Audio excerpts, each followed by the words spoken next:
9 out of 10 people will have back pain throughout their life.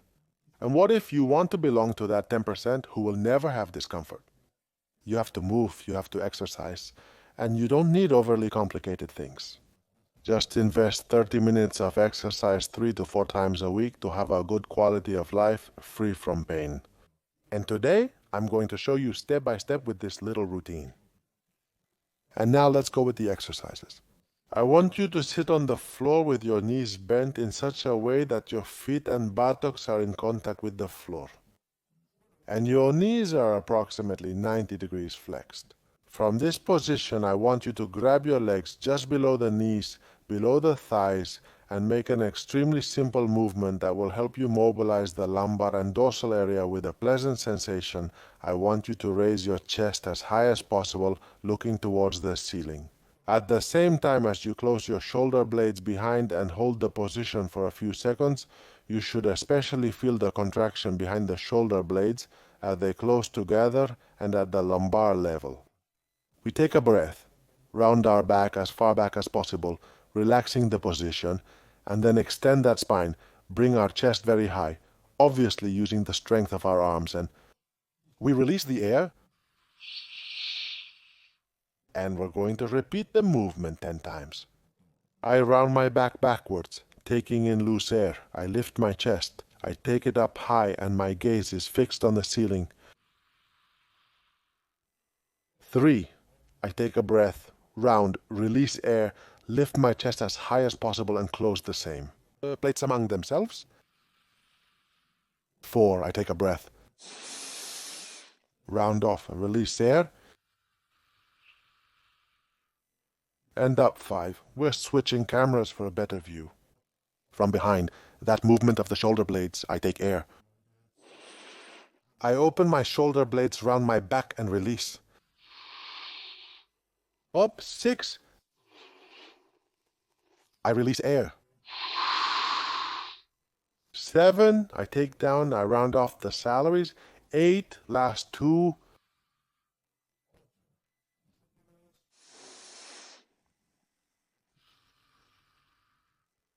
9. Last repetition. Up.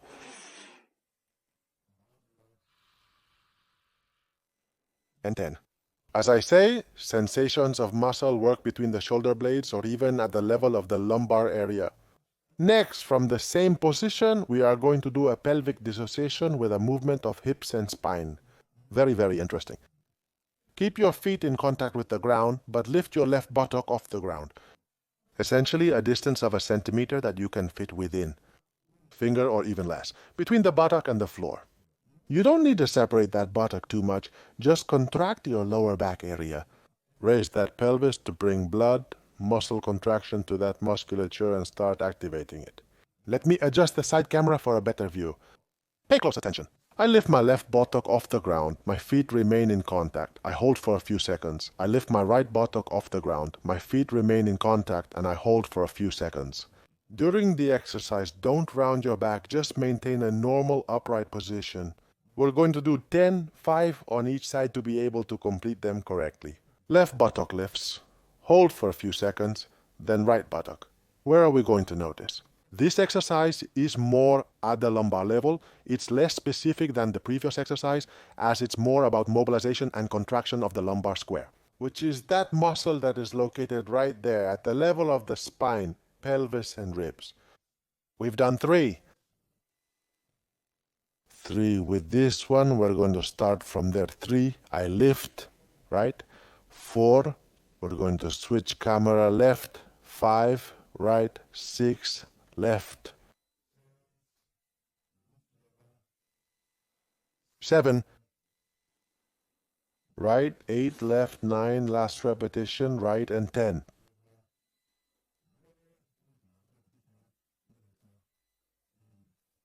Very well. Release your hands. Lean back to give your back a little rest. Simple exercises appear, but the involvement of the muscles is quite significant. Next, watch closely as I stretch one leg while keeping the other bent. I want you to hug that right leg with your right arm and place your hand on the back of your neck in this way, in such a way that that elbow is forward. Pay close attention what I'm going to do. I want your left elbow to touch your right knee and then turn as much as possible. Taking that elbow as far back as you can and let your gaze follow the movement of the elbow as far as you can. We return to the initial position. I touch my knee with my elbow and then I rotate as far back as possible. Obviously, it will depend on the mobility of your spine, but the important thing is to go as far as you can without having to exactly mimic what I do. I touch my knee, turn 5 times and very far back. We've done 3, let's complete 10 repetitions. I take a breath, touch, release, and take that elbow as far back as I can. 4. We're going to do one more. From this view, I touch here knee, take a breath. Release and turn. 5. We return to the starting position, take a breath. The gaze always follows the path of that elbow to do a job at the cervical level 6.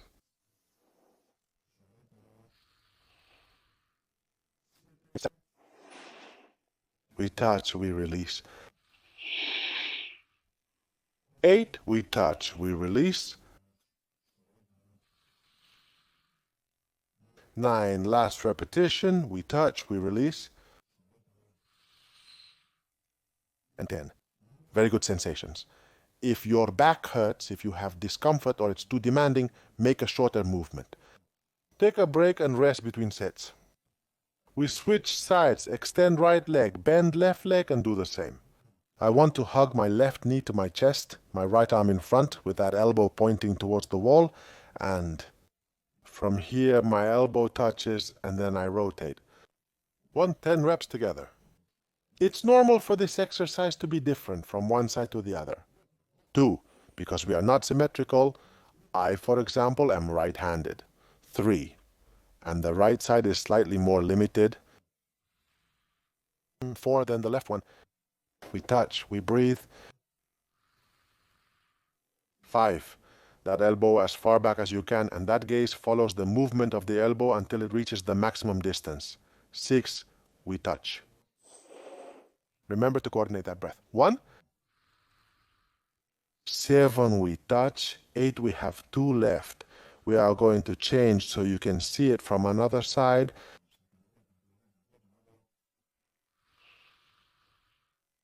9, we touch. We let go.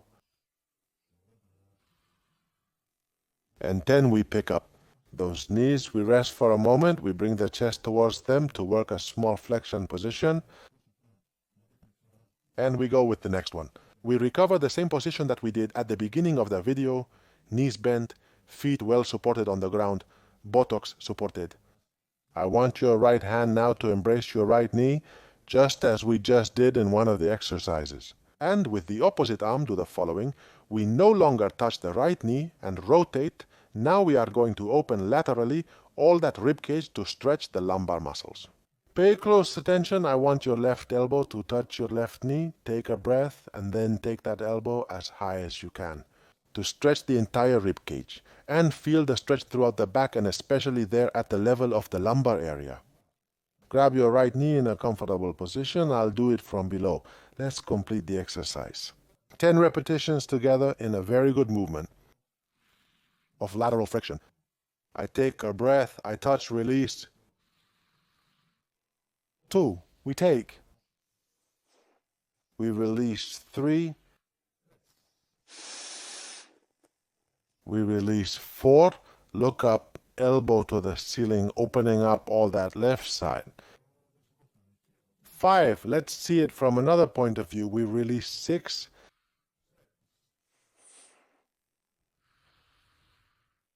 7. 8. We touch, we open. 9. Last repetition and 10. Very well, we change sides. We put the main camera back on. I pick up my left knee with my left hand. My right hand is placed on the nape of my neck.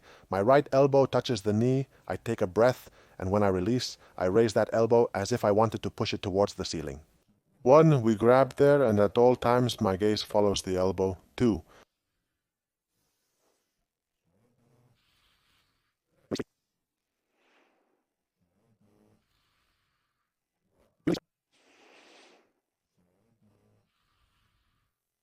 We release. 5 lateral flexion, camera change, we release. 6 we release. 7.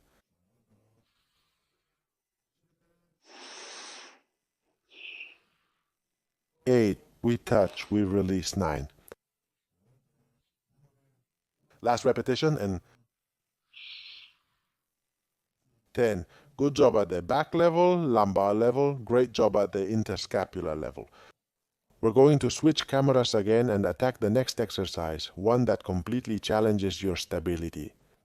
We start again from the same position. We raise the chest well up. We close those shoulder blades a little bit behind. And pay close attention. I want you to raise one leg and then raise the opposite leg and maintain your balance here, with a back that is not very rounded, because if you do this, obviously look what's going to happen. It's going to pull you backwards. Instead, we should stand upright and the support of our body should be on both buttocks, maintaining good balance. If you find it very difficult, you can do half of the repetitions with one leg and half of the repetitions with the opposite leg without any type of problem. We are going to do 5 breaths with both feet up, and I hope you join me at the highest level of difficulty. We lift, we breathe, and release. 1.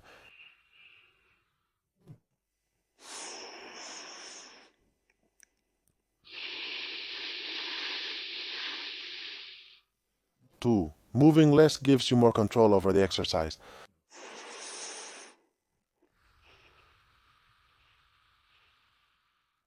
3.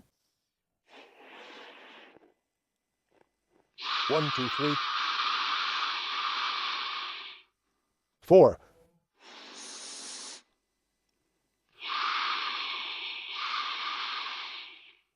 And 5. We support our legs, we rest, we hold ourselves at the level of the knees, and we breathe.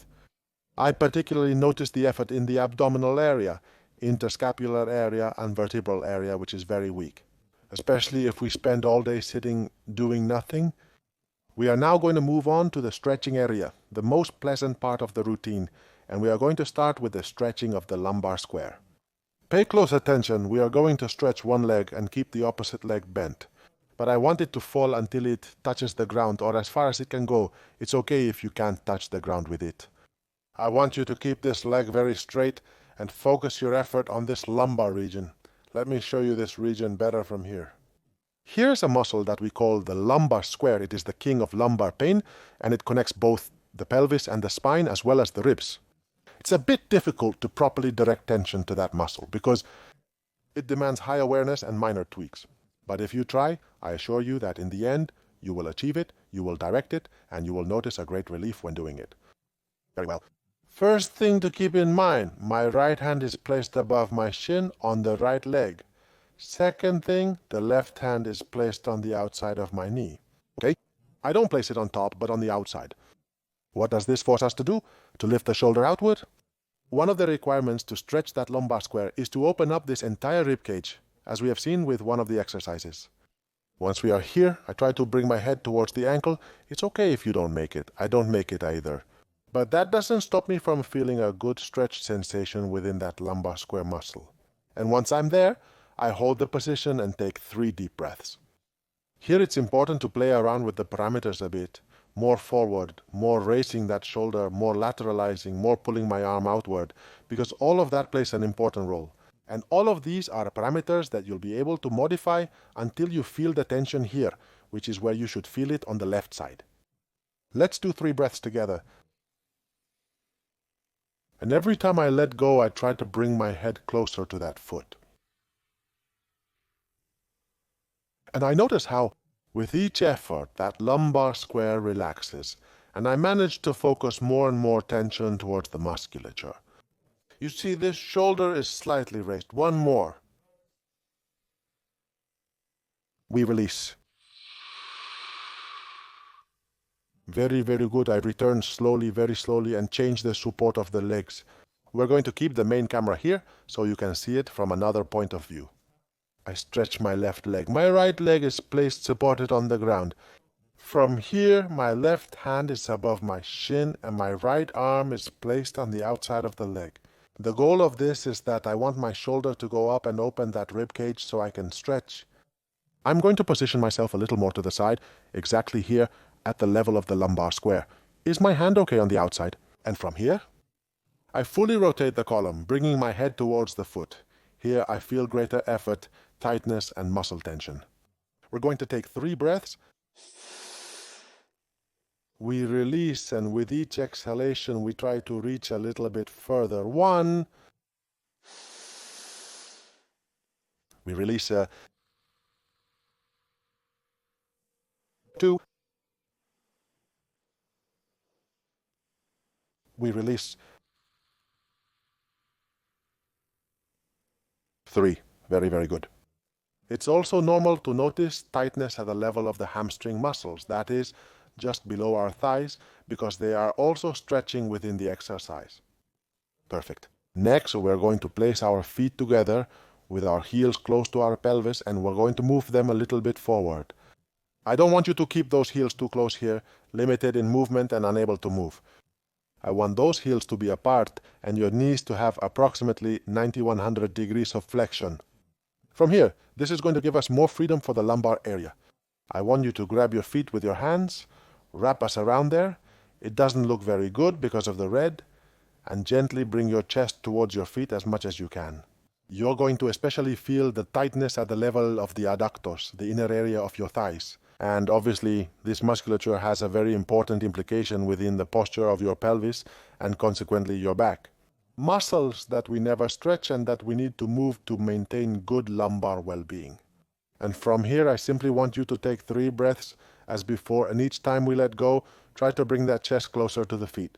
We're going to take a breath, let it out, and slowly my body gets closer. The tightness and mobility are greater, but not to the point of discomfort, just a feeling of tightness. I take a breath. We let it out.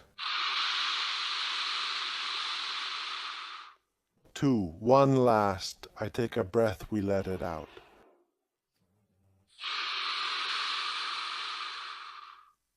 And 3, very good, slowly, very slowly, like before, with the lumbar square.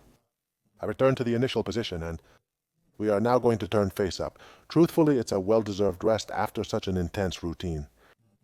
I lie down face up, rest for a few moments, catch my breath, because the truth is that I've earned it. Now we are going to perform a very powerful lumbar flexion exercise with very good results and that everyone likes. We're going to change this camera so it's clear to you, and we're going to raise those knees to the chest. It's not so much towards the chest as I always say, but rather towards the outside. In fact, my knee doesn't point towards the chest, it points towards the outer side of the shoulder. Not even towards the shoulder, a little bit more towards the outside. This allows us to have our knees as close as possible to the body and our lumbar area to be flexed. I recommend you place your fingers, which you can't see here pointing towards the ceiling, as if you had a pen, a pencil in each of these legs, because what we're going to do are circles, and I want your fingers to draw the largest possible circle with your knees, okay? I want you to bring that very large circle towards you, to the left, down, without letting go of your knees to the right and up. Very large circles. We'll do 10 in each direction. We'll change here since it looks better, and we'll start. To the left, huge circle, 1 and always the knees, are separated from each other, 2 by a wide distance, as if those knees wanted to reach the ground without touching those shoulders. 3. I move my arms. I use the strength of my muscles. 4 to work a very pleasant movement. 5 of flexion and rotation at the lumbar level. 6 we go with the last ones. 7, very good. One of my favorites. 8 we have left. 9 and now let's switch cameras and do another 10 in the opposite direction. Right one very big, center up, right 2 center up, very wide, 3. As if my fingers wanted to draw a big circle. 4, let's go again. 5. We only have 4 left. 7, 2 last ones, 3 last ones. Okay, 8. Very good, 9 last repetition, and 10. Very, very good. We support our legs down, slowly. We breathe after such a pleasant exercise. And now we're going to finish working on the rotation. We're going to leave this camera for now. From here, we're going to cross one leg over the other, cross it completely so that both knees are as close as possible. And from here, I want you to twist your legs completely until your right knee touches the ground. What can happen here is that your right shoulder also lifts off the ground. We're going to see it here on this great camera I have up here. When this happens, it's not entirely bad, but we should avoid it, okay? Try to keep that right shoulder as close to the ground as possible at all times. And at the same time, the right knee should also be as close to the ground as possible. This is going to generate a very, very pleasant rotational movement at the lumbar level, in fact, on the right side. I recommend placing your arm as a lever outwards and with your left hand, support your hand on the knee so it doesn't separate and play there. Just 3 breaths, we take air. And when releasing, pay close attention to how I take that arm all the way down. Great rotation movement, very pleasant. When we take, we release, and I take that arm as far back, as low as I can. 2. We release. 3. We're going to do 2 more, which is extremely nice. We take. We release. 4.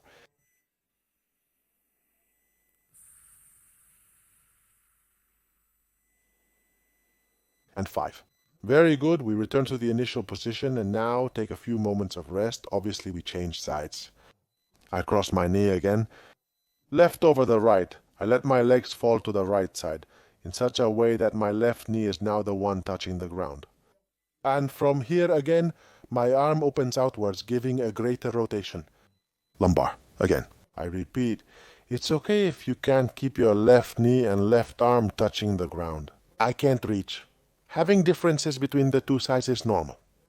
My left side seems more rigid. The key is to work intensely. My right hand is placed here at knee level, which is touching the ground. My left arm stays out here. And I'm going to take 5 breaths, inhaling and releasing. I open. As much as possible. 1. And with the face to expiration, I try to go further and further. 2, 1, 2, 3, 3.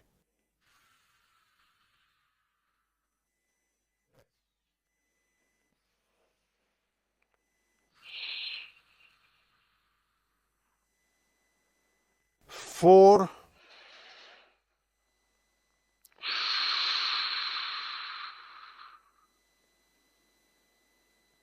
And 5. Wow, tremendous job, really. Not only the exercises, but the effect of the therapeutic red light that has accompanied us throughout the routine. An effect that enhances the redundancy of the exercises and allows us to achieve greater muscle relaxation, increased vascularization, and a greater effect within this type of therapies. So, how do you feel after this session? If the sensations are very good, imagine all that you could achieve if you managed to frequently repeat this routine 3 to 4 times a week. And if you also add the therapeutic effect of red light, I encourage you to practice it with a lot of consistency. The best results always hide after prolonged work. Change doesn't come in just one day, but from repeating and repeating, from being consistent and maintaining the habit. It's not about doing it perfectly, but about doing it frequently. Remember that I have left you all the details about this mat, this red light tapestry in the video description and in the first comment. And if you have any more personal questions, you can leave them for me down below in the comments. Don't hesitate to share this video with anyone who could benefit from it, who has lower back pain and needs to move to improve their symptoms. I thank you from the bottom of my heart for staying until the end of the video, and I hope to see you again in one of my other videos, friends.